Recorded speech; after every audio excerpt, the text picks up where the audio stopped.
vítá vaše nová dcera.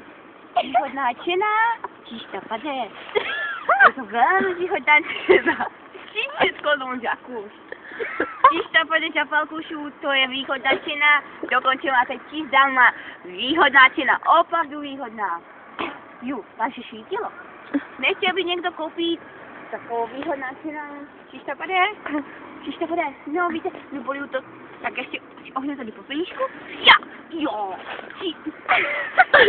Začíná čísto bude.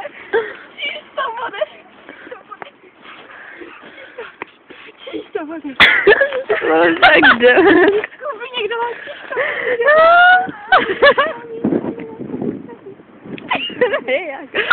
Ten zvisím.